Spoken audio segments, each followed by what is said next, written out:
नमस्कार प्यारे विद्यार्थियों। कुछ बातें ऐसी होती है जिस पर आपको सीधे विद्यार्थियों से बात करनी चाहिए और अवगत कराना चाहिए। मेरा ये मानना है कि उस बातों से विद्यार्थी में कॉन्फिडेंस भी आता है और व्यवस्था को समझने की कोशिश भी वो करता है।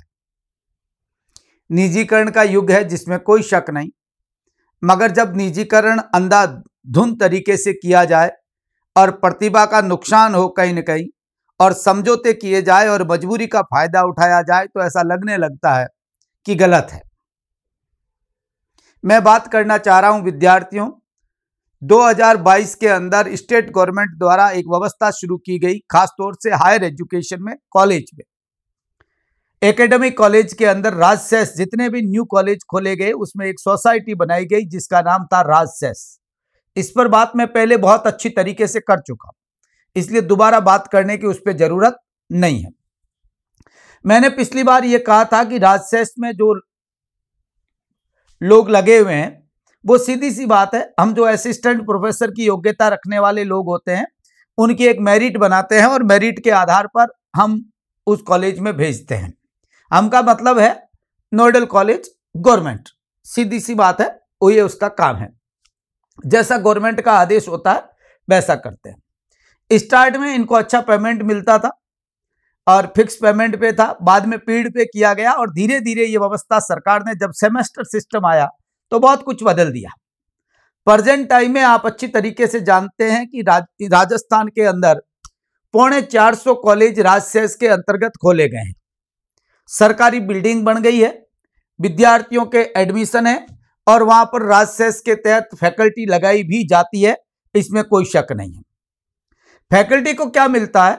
800 रुपए पर पीरियड मिलता है और वो एक वीक में 14 से ज्यादा पीरियड नहीं ले सकता। खास बात यह है कि एक सेमेस्टर में 180 क्लास लेने के बाद में उसका सिलेबस पूरा हो जाता है, अर्थात वो सेमेस्टर का सिलेबस उसे 180 क्लासेज में पूरा करवाना, क्लासेज में पूरा करवाना है। उसके बाद उसे हटा दिया जाता है और दोबारा 6 महीने के बाद, या जो है सेमेस्टर 6 महीने का होता है, तो उसके बाद फिर आवेदन मांगे जाते हैं और नोडल कॉलेज फिर मेरिट बनाता है और वहां भेजता है।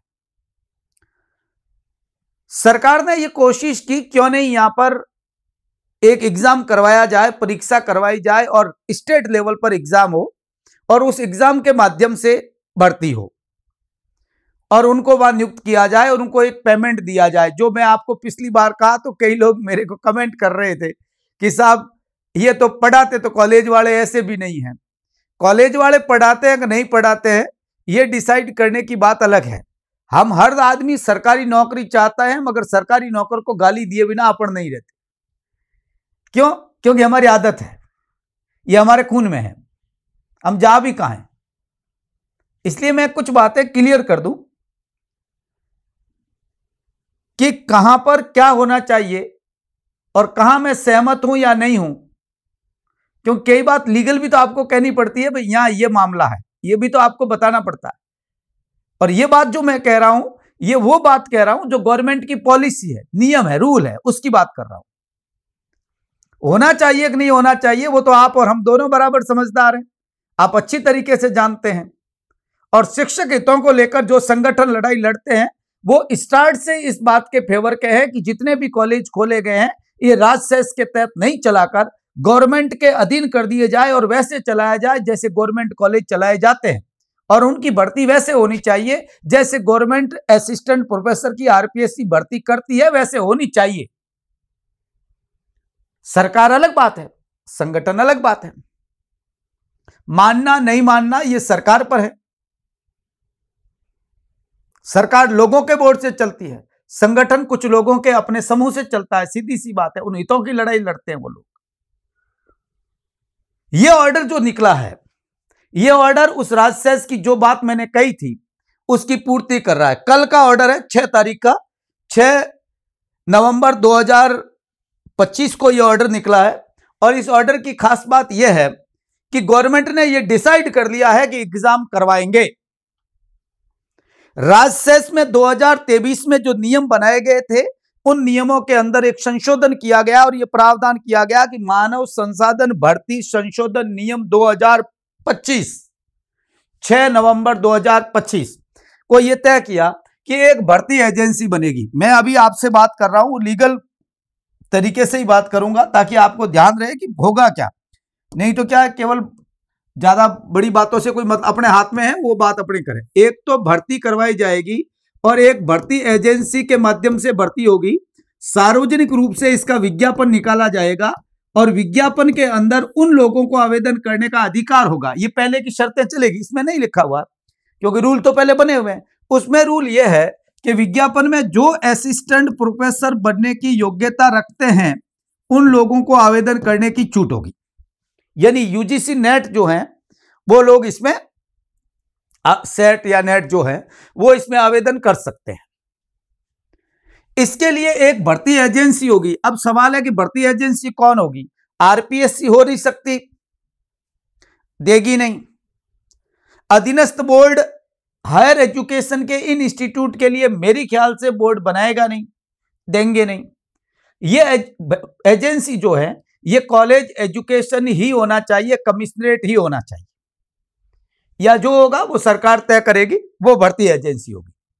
वो भर्ती एजेंसी आरपीएससी का जो सिलेबस है, ध्यान रखिएगा, मैं आपको बहुत अच्छे से बात ये कहना चाह रहा हूं, इसमें ये चेंज किया है 75 नंबर का फर्स्ट पेपर और सेकंड पेपर 300 नंबर का, अर्थात जो आरपीएससी का जो सिलेबस है उस हिसाब से फर्स्ट पेपर आपका 75 अंक का होगा और उसके अंदर वही सिलेबस होगा जनरल स्टडी ऑफ राजस्थान। खास बात यह है राजस्थान से रिलेटेड ही सवाल पूछे जाएंगे। इसमें एक खास बात है, सिलेबस अभी तक जारी नहीं हुआ मगर मैं आपको कह दूं क्योंकि इसका एक रीजन है कि राजस्थान के लोग ही आए। ऐसा हर स्टेट में होता है, कोई अपन राजस्थान कर रहे हैं ऐसा कुछ भी नहीं है। एक बात। दूसरी, विद्यार्थियों सब्जेक्ट का जो पेपर होगा सेकंड पेपर, ये 2 घंटे का पेपर होगा और 300 नंबर का होगा। 2 घंटे का 300 नंबर का। और ये जो पेपर होगा इसमें आपका वही सिलेबस रहेगा जो आरपीएससी का है। मैं आपको क्लियर बता दूं, सब्जेक्ट में आरपीएससी का असिस्टेंट प्रोफेसर का जो सिलेबस है उसी सिलेबस के अकॉर्डिंग आपका पेपर होगा। उसके बाद मेरिट बनेगी और मेरिट के आधार पर सिलेक्शन किया जाएगा। यह गवर्नमेंट डिसाइड कर चुकी है। अब कई विद्यार्थियों के दिमाग में यह आ रहा है क्योंकि इसमें क्लियर लिखा हुआ है कि तत्काल प्रभावी है, सीधी सी बात है, they shall come into force with immediate effect. आप कहेंगे ये भर्ती कब आ रही है? मैं आपको बता दूं, ये सेमेस्टर पूरा होते ही, इस सेमेस्टर के लिए क्लासेस शुरू हो गई है, इसका पूरा हो जाएगा दिसंबर तक और जब इनके 180 क्लासेज हो जाएगी अपने आप उनका पेमेंट बंद हो जाएगा। 800 रुपये एक क्लास के हैं और 180 क्लास का काम है। कौन जाता है, कौन क्लास लेता है, क्या लेता है, ये बातें मुझसे मत पूछिए क्योंकि ये बातें आप और हम सब जानते हैं। क्योंकि क्या हो रहा है उस मुद्दे पर अपने को ज्यादा बात नहीं करें, आइडियल बात करें। ठीक, आपको इंफॉर्मेशन देने के लिए मैं आया हूं, मैं ये कहने के लिए नहीं आया हूं कि स्थितियां क्या होगी, ये बात अलग है। अब देखिए, ये जब भर्ती हो जाएगी उसके बाद में आप सोच रहे हैं कि इंटरव्यू होगा कि नहीं होगा। मेरे ख्याल से नहीं होगा और होना भी नहीं चाहिए क्योंकि ऐसी भर्ती के अंदर यदि इंटरव्यू होता है तो विद्यार्थियों बहुत सारी विवाद फिर खड़े होंगे। इसलिए कोई इंटरव्यू जैसा नहीं होगा, मेरिट बनेगी और मेरिट बनने के बाद में मेरिट के हिसाब से उनको कॉलेज अलॉट हो जाएंगे और कॉलेज जो 371 कॉलेज प्रेजेंट टाइम में एक्टिवली काम कर रहे हैं उन कॉलेजेस के अंदर आप अच्छी तरीके से जानते हैं 2000 से ज्यादा पोस्ट है। हर सब्जेक्ट, पॉलिटिकल साइंस तो हर कॉलेज में है लगभग, है ना, लगभग बात कह रहा हूं, वो इक्का दुक्का हो ना, अभी आप मुझे कहो सब इस कॉलेज में नहीं है तो बात अलग।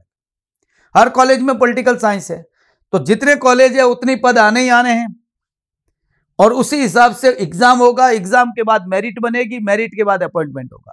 सवाल ये कितने साल के लिए होगा? मैं आपको बता दूं, सरकार ये डिसाइड करेगी कि इनको 5 साल के लिए नियुक्त किया जाए। मेरा ये लगता है, मुझे जो लगता है, और मैं आपको बात जो कह रहा हूं वो ठीक ही कह रहा हूं। पेमेंट क्या मिलेगा? बात पहले हो चुकी है, बहुत सारे लड़के कह रहे थे कि आप 10-12 में ही लगा लो। मैं आपसे कोई मैं नहीं लगाने वाला हूं, मैं तो बात कहने वाला हूं। पेमेंट उनको मिलेगा विद्यार्थियों 28 से 29 हजार तय किया है सरकार ने, और इसको लेकर लड़ाई लड़ रहे हैं जो शिक्षक संगठन है, खासतौर से जो ABRSM है, वो इस बात को मांग कर रहा है कि यूजीसी के हिसाब से ही, जब यूजीसी मानक के हिसाब से आप भर्ती कर रहे हैं, यूजीसी की योग्यता वाला आदमी चाहिए, तो पेमेंट भी आपको यूजीसी का ही देना होगा। यह बात एकदम सही है और मेरा यह मानना है कि उनको इतना पेमेंट देना ही देना चाहिए। दूसरी तरफ एक लड़ाई यह चल रही है कि क्यों नहीं जो राजशेष कॉलेज है इनको आप परमानेंट जो है गवर्नमेंट कॉलेज कर लीजिए और यहां पर सरकारी भर्ती की तरह भर्ती निकालनी चाहिए। बात में एकदम सही है, क्योंकि आप किसी की मजबूरी का फायदा नहीं उठाना चाहिए, और मजबूरी आपको ऐसे है नहीं। एक प्रतिभाशाली हमारे देश के नागरिक हैं, बराबर योग्यता रखने वाले लोग हैं, तो उनको सीधी सी बात है बराबर का वेतन पाना उनका अधिकार है और वो मिलना चाहिए। अब एक सवाल और खड़ा हो गया, साहब जो लगे हुए हैं उनका क्या होगा? इनको सेमेस्टर वाइज लेते हैं। अब मैं आपको एक बहुत सिंपल बात कह दूं, जो लगे हुए लोग हैं इनको बोनस मिलना चाहिए, क्योंकि वो लगातार 3-4 साल से सेवा कर रहे हैं।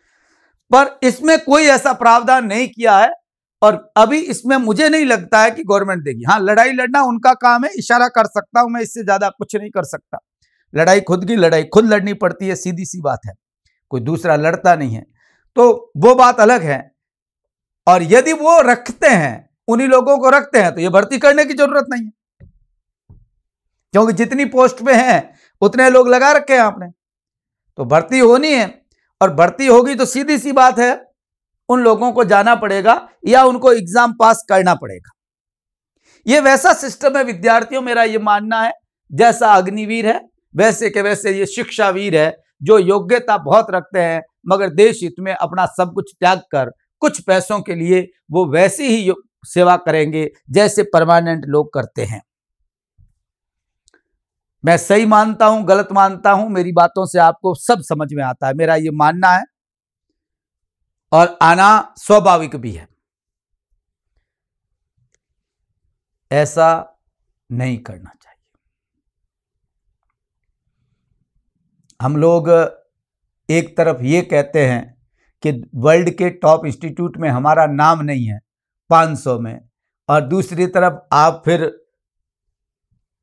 यूं बंटाधार कर रहे हैं, तो ये हमारा नाम तो आ ही जाएगा, इसमें कोई शक नहीं है। तीसरी बात, जिन लोगों को ले रहे हैं उनको सबसे जरूरी चीज है कि सिक्योरिटी होनी चाहिए, जॉब सिक्योरिटी बहुत जरूरी है, कोई भी आदमी ये चाहता है, और आप उनके लिए कोई ऐसा प्रावधान नहीं करते हैं जिसके कारण उनकी सिक्योरिटी हो। और यदि आप अभी नियम जो है 180 डेज वाला यहां लगाकर आप भर्ती करते हैं तो और भी अन्याय है, क्योंकि वो 5 साल में फिर तो उनको 360 घंटे का ही पेमेंट मिलना है, उससे ज्यादा उसको पेमेंट नहीं मिलेगा, तो बहुत बड़ी प्रॉब्लम हो जाएगी। और जिनके साथ होगी उनके साथ आप समझ रहे हैं कितनी हो जाएगी। एक विद्यार्थी मेरे से पूछ रहा था कि साहब रिजर्वेशन होगा कि नहीं होगा। मैं ये इसलिए बात कर रहा हूं, कुछ विद्यार्थियों के फोन आते हैं तो वो मुझसे पूछ लेते हैं, तो मुझे लगता है क्यों नहीं सबको बता दिया जाए। मेरा ये मानना है कि रिजर्वेशन होगा और होना चाहिए, क्योंकि ये भी तो एक प्रकार का रोजगार है, और इसके अंदर आप जब दे रहे हैं रोजगार सरकार, तो सीधी सी बात है इसमें रिजर्वेशन होना चाहिए, और उन्हीं नियमों के तहत होना चाहिए जिस नियमों से संस्थाएं रिजर्वेशन देती। अब पेपर होना, पेपर के बाद नियुक्ति होगी, तब और बातें करेंगे। पर मैं आपसे ये कहना चाहूंगा कि आने वाला टाइम ज्यादा बेहतर टाइम नहीं है, इसलिए अच्छी मेहनत करिए और जो दिसंबर का एग्जाम है इसको पास कर लीजिए और उसके बाद परमानेंट आइए। हां, आने वाली जो हमारे साथी हैं समय के साथ, उन साथियों के लिए एक बात कहूंगा, ये मौका छोड़ना नहीं है। जो लोग दूसरी तैयारी कर रहे हैं उनको वहां जाना चाहिए, जहां सिलेक्शन हो जाता है। और जो लोग बेरोजगार हैं मेरे दोस्त, उनके लिए एक ही बात कहूंगा कि इस मौके को आपको भुनाना है। ये कोई ऐसा नहीं है कि आप इसको समझें कि नहीं हम तो अलग हैं। मुझे पता है अच्छी तरीके से अपन लोग 4th ग्रेड का एग्जाम देके अभी ये मेरा आप लेक्चर सुन रहे हैं। तो सीधी सी बात है, हमारे जहन में तो सब कुछ है, हमें रोजगार चाहिए, पहली शर्त ये है। तो हमें ये अच्छा मौका है और 5 साल तक आपको रखते हैं और कुछ शर्तों के साथ रखते हैं।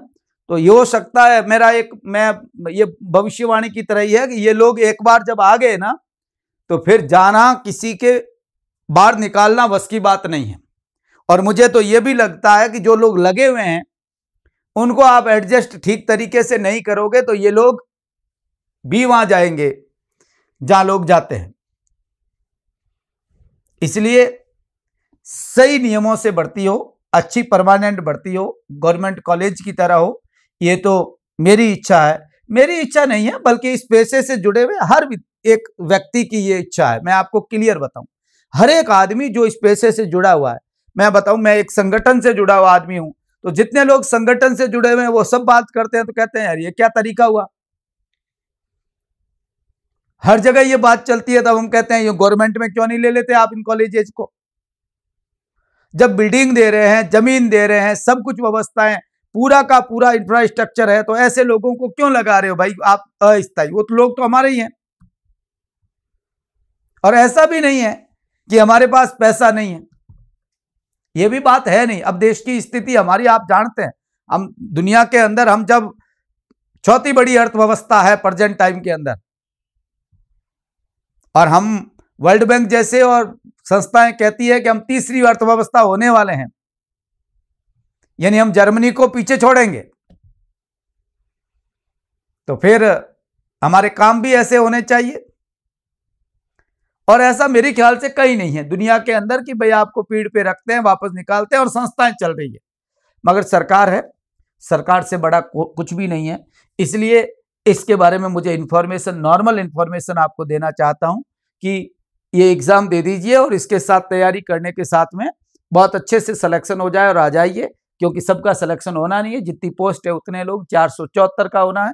बाकी लोग आपको बता दूं ये अच्छी जगह है, बेशक कोई प्रॉब्लम नहीं है। हम लोग पर ये जो इसका भी फैसला होगा वो मेरा ये मानना है कि आने वाले टाइम में आपका फेवर का होगा। मैं तो आपको बहुत बहुत शुभकामनाएं दे सकता हूं, इससे ज्यादा लड़ाई के इशारे तो कर सकता हूं मगर लड़ाइयां नहीं लड़ सकता, क्योंकि खुद की लड़ाई खुद लड़नी पड़ती है। कौन किसका हकीम होता है और कौन किसका रकीब होता है, बन जाते हैं रिश्ते नाते जहां जिसका नसीब होता है। धन्यवाद विद्यार्थियों, थैंक यू।